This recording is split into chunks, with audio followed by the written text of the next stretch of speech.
சவுக்கு சங்கர் சில தினங்களுக்கு முன்பு ஒரு ஏடிஜிபி சம்பந்தப்பட்ட ஒரு செய்தியை சமூக வலைதளத்துல பதிவிடுறாரு. அதை தொடர்ந்து நிறைய அவர்களுடைய ஊடக சகாக்கள் அதை குறித்து பேசுறாங்க.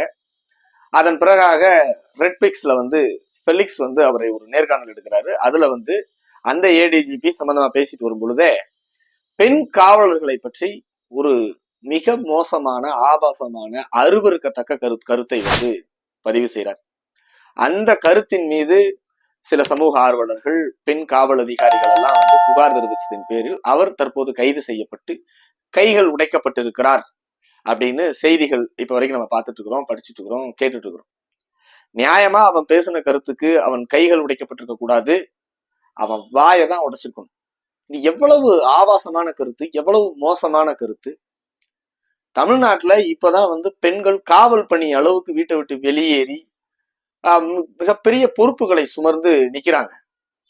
சாதாரண இயற்கை உபாதைகளுக்கு காவலுக்கு நிற்கக்கூடிய அந்த பெண்கள் படக்கூடிய பாடுங்கிறது எவ்வளவு மோசமானது. ஆண் காவலர்களை போல அது எளிதானது இல்லைங்க.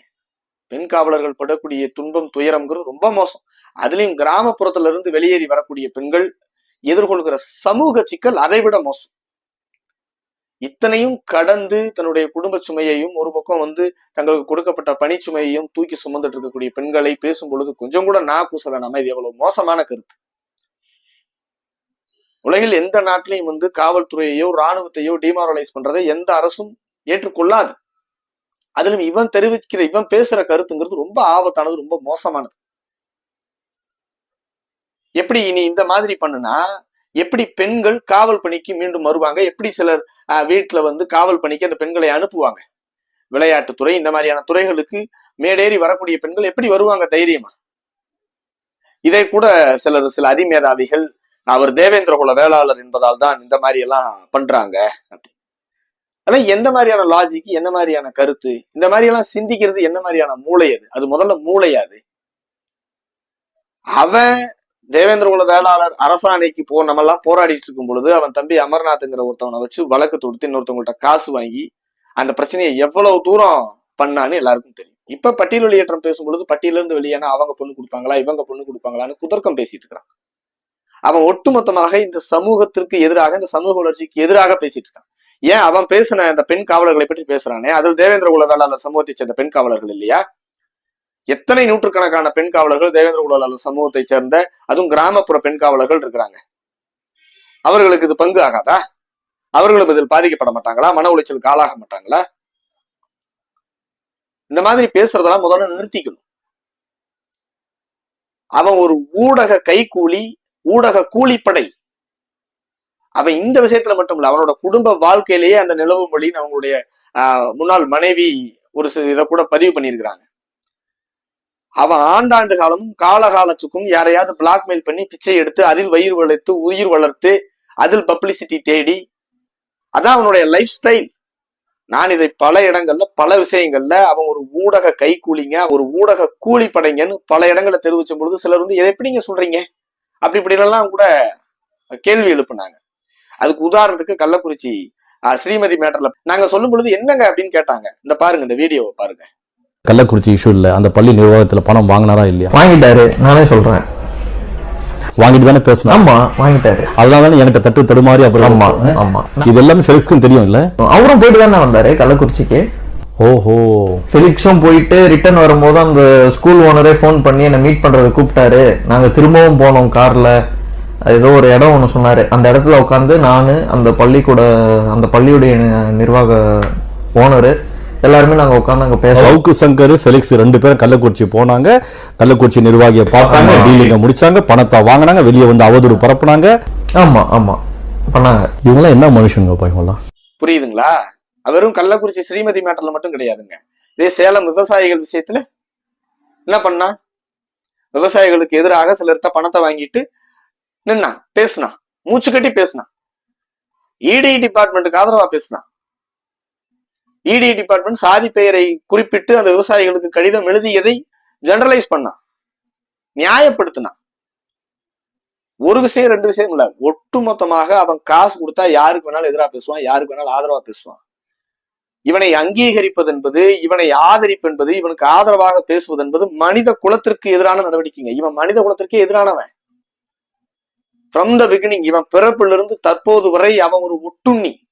அவனால் அவனை சார்ந்தவர்களுக்கு எந்த பிரயோஜனமும் கிடையாது, புண்ணியமும் கிடையாது. அவன் செய்யக்கூடியது ஒரு தர்மமான வேலையே கிடையாது. அவன் சிலரை பற்றி குற்றச்சாட்டு வைக்கிறாங்க, எவ்வளவு தைரியமா பேசுறாரு பாருங்க, எங்க இருந்தெல்லாம் தேடி எடுத்திருக்கிறாரு பாருங்க, அப்படி இப்படின்லாம் பேசும்பொழுது கூட நான் சொன்னேன், அவன் ஒரு குற்றவாளியை குற்றம் சுமத்துறான், ஒரு குற்றவாளியை அடையாளம் காட்டுறான், ஒரு குற்றவாளி பத்தி பேசுறான்னு நீங்க சொல்றீங்க. அவனுக்கு சோர்ஸ் கொடுக்கறது, அவனை பேச வைப்பது, அவனை இயங்க செய்வது, அவனுக்கு காசு கொடுத்து சம்பளம் கொடுத்து கூலி கொடுத்து அவனை இயக்குவது இன்னொரு குற்றவாளின்னு நான் சொன்னேன். ஒரு குற்றவாளி தன்னை காப்பாத்திக்கிறதுக்காக இன்னொரு குற்றவாளியை அம்பலப்படுத்துறான், இவ்வளவுதான் கான்செப்ட். அதுக்கு இவன் வந்து ஒரு புரோக்கரா வேலை செய்யறான். இவன் ஒரு புரோக்கர், இவன் ஒரு மாமா, ஊடக மாமா. இவனை போய் ஒரு ஆளுன்ட்டு சில யூடியூப் சேனல்ஸ்களும் இவனுக்கு பணம் கொடுத்து அவனை உட்கார வச்சு அவனுக்கு எக்ஸ்பர்ட்னு ஒரு பட்டம் கட்டி அவனை பெரிய ஊடக தாதா போல அப்படி இப்படின்னு பண்ணிட்டு, அது மிக ஆபத்தானது. சமூக தளத்தில் அவனை அங்கீகரிப்பது என்பது மிக மோசமான ஒரு விளைவை ஏற்படுத்தும்.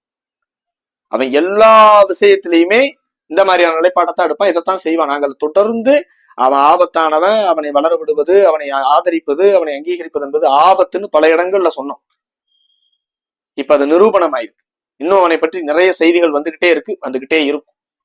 இதுல என்னங்க, பேட்டி எடுத்த ஃபெலிக்ஸ் எல்லாம் வந்து அரெஸ்ட் பண்றதுங்கிறது ஒரு அடக்குமுறை இல்லையா, ஒடுக்குமுறை இல்லையான்னு சில புரட்சியாளர்கள்லாம் எழுதுறாங்க, கேட்கிறாங்க. பாருங்க, அந்த வீடியோவை மீண்டும் ஒரு முறை நீங்க போய் பாருங்க. இவன் அந்த பெண் காவலர்களை பற்றி அந்த அவதூறு பேசுவதற்கு முன்பாகவே அதை ஃபெலிக்ஸ் ஆதரிக்கிறார். ஆமாங்க, அப்ப அதுக்காகத்தானே இருக்கும், இதுக்காகத்தான் இருக்கும்னு ஒரு பேட்டி எடுக்கக்கூடியவர் எப்படி சொல்லலாம்? ஃபெலிக்ஸ் கிட்டையும் அந்த அழுகுன புத்தி இருந்ததுனாலதான் அதை ஆமோதிச்சு உடனே இந்த செய்தி ஆமாங்க அப்படின்னு அக்செப்ட் பண்றது இருக்கு இல்லையா, அது இவனை விட பேராபத்தானது. இது வெறும் மன்னிப்பு கேட்டா இது பண்றதெல்லாம் கிடையாது. வரக்கூடிய விருந்தினர்கள்ட்ட கேள்வி கேட்கலாம், அந்த விருந்தினர்கள் சொல்லக்கூடிய பதிலை ஓ அப்படிங்களா, அப்படி இருந்ததா அப்படின்னு தான் கேட்கணுமே தவிர, அது கேள்வியாகத்தான் இருக்கணுமே தவிர அதை ஆமோதிக்க கூடாது, அதை அங்கீகரிக்க கூடாது, அதை அப்படியே ஆமான்னு உண்மைன்னு பரப்பக்கூடாது. இதுதான் ஊடக வேசித்தனம்னு சொல்லிட்டு சிலர் வந்து பேசுறாங்க. அதை செய்யக்கூடாது. இது சம்பந்தப்பட்ட இருவருமே மிகப்பெரிய குற்றவாளிகள், மிக மோசமான தண்டனைக்குரியவர்கள். ஒரு யூடியூப் சேனல் வச்சுட்டு அந்த யூடியூப்பை வச்சுட்டே இங்க இருக்கக்கூடிய பாலிட்டிக்ல நம்ம வந்து மிகப்பெரிய இன்ஃபுளுன்ஸ் பண்ணலாம், மிகப்பெரிய கருத்துக்களை பரப்பலாம், மிகப்பெரிய ஒரு பெரிய இதெல்லாம் பண்ணிடலாம், நல்லவங்களை கெட்டவங்களாக்கிடலாம், கெட்டவங்களை நல்லவங்களாக்கிடலாம், எந்த கருத்தை வேணாலும் பரப்பலாங்கிற அந்த ஊடக ஜம்பம் இந்த இஷ்யூவோட முடிவுக்கு வரணுங்க. அச்சம் வரணும், அவதூறு பேசுவதற்கு அச்சம் வரணும். உண்மைன்னா ஆதாரத்தோடு பேசணும், அந்த ஆதாரத்தை மக்கள் முன்னால வைக்கணும். அப்படிதான் இருக்கணும். கண்ணை மூடிக்கிட்டு இந்த மாதிரி எதையாவது ஒண்ணு பேசிட்டு ஏதாவது ஒரு இடத்துல பப்ளிசிட்டி வாங்கிக்கலாம், அதை வச்சு சம்பாதிச்சுக்கலாம், அதை வச்சு ஒரு லக்ஸரியான லைஃப் வாழலாம் அப்படின்னு பேராசை கொள்ளக்கூடிய இந்த மாதிரியான மூடர்களுக்கு, முட்டாள்களுக்கு இந்த சம்பவம் ஒரு இதா இருக்கணும். இனிமேல் யாரும் பேசுறதுக்கும் யாரும் பண்றதுக்கும் ஒரு அச்சத்தை ஏற்படுத்தணும். அதுக்காக தான் தலைவர் அவர்கள் சமூக வலைதளத்திற்கும் ஒரு கட்டுப்பாடு வேணும், அது குறித்தும் ஒரு தணிக்கை வேணும் அப்படின்னு தொடர்ந்து கேட்டுட்டு இருக்கிறதுக்கு காரணம் இதுதான். இது நிச்சயமாக வளர்ந்து வர சமூகத்துல, வளர்ந்து வர நவீனத்துல எல்லோரு கையிலையும் ஒரு செல்போன், எல்லோரு கையிலையும் ஊடகம் அப்படிங்கிற நிலை உருவாகும் பொழுது ஒரு கட்டுப்பாடுகள் இல்லைன்னா இது நிச்சயமா மேலும் மேலும் மேலும் மேலும் இந்த மாதிரியான ஒரு மோசமான நிலையைத்தான் எட்டுமே தவிர இது ஆரோக்கியமான போக்கிற்கு வழி வகுக்காது. இதை அப்படியே விட்டுறாம இதுதான் கடைசி, இவர்கள் தான் கடைசி அப்படிங்கிற மாதிரி ஒரு ஊடகத்தில் மிகப்பெரிய ஒரு கட்டுப்பாடு கொண்டு வரணுங்கிறது தாங்க நம்முடைய எதிர்பார்ப்பு.